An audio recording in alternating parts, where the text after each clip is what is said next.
राजा शिबी की न्यायप्रियता और दानशीलता की ख्याति तीनों लोकों में फैली हुई थी। उनके राज्य में कोई भूखा नहीं सोता था, कोई अन्याय नहीं होता था।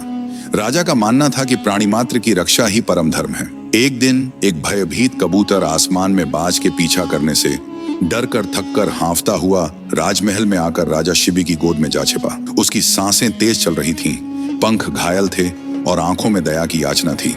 कांपते स्वर में उसने कहा, महाराज, ये बाज मुझे मार डालेगा, कृपा करके मेरी रक्षा करें। तभी महल के द्वार पर एक विशाल और क्रोधित बाज गरजता हुआ आ पहुंचा। उसने राजा को ललकारते हुए कहा, राजन, ये कबूतर मेरा भोजन है। धर्म के अनुसार तुम्हें इसे मुझे सौंप देना चाहिए। यदि तुम मुझे मेरा आहार नहीं दोगे तो ये अन्याय होगा। राजा शिबी ने बाज को विनम्रता से उत्तर दिया, प्राणी मात्र की रक्षा करना मेरा धर्म है। मैं इस कबूतर को तुम्हें नहीं सौंप सकता, किंतु तुम्हारी भूख मिटाने के लिए मैं तुम्हें अपना मांस दूंगा।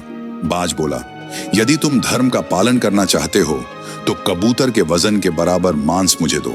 राजा शिबी ने तुरंत एक विशाल तराजू मंगवाई। एक पगड़े में कबूतर को बैठाया गया, दूसरे पगड़े में राजा ने अपनी जांग से मांस काट कर रखना शुरू किया। परंतु आश्चर्य, कबूतर वाला पगड़ा नीचे ही रहा। राजा ने अपने हाथों का मांस काटा, फिर पेट का, लेकिन तराजू का पगड़ा नहीं हिला।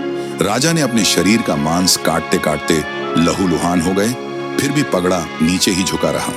अंततः राजा शिबी ने स्वयं को ही तराजू पर चढ़ा दिया और दृढ़ता से बोले, अब मेरे पास देने के लिए कुछ नहीं बचा। मैं ही अपना संपूर्ण शरीर अर्पित करता हूँ। ले लो मेरा तन, पर इस निर्हीन प्राणी की जान बचा लो। जैसे ही राजा ने संपूर्ण आत्मसमर्पण कर दिया, आकाश में दिव्य प्रकाश फैला। इंद्र और अग्निदेव ने अपने वास्तविक रूप में प्रकट होकर राजा के चरणों में गिरकर कहा, राजन, तुम्हारी निष्ठा और दानशीलता ने हमें परास्त कर दिया। तुम सच्चे अर्थों में धर्मराज हो। तुम्हारे बलिदान को युगों युगों तक याद रखा जाएगा। अग्निदेव ने अपने दिव्य स्पर्श से राजा के घावों को ठीक कर दिया और वरदान दिया, हे राजन, तुम्हारा ये त्याग अमर रहेगा। तुम्हारी कथा से युगों युगों तक लोग धर्म, न्याय और करुणा का पाठ सीखेंगे।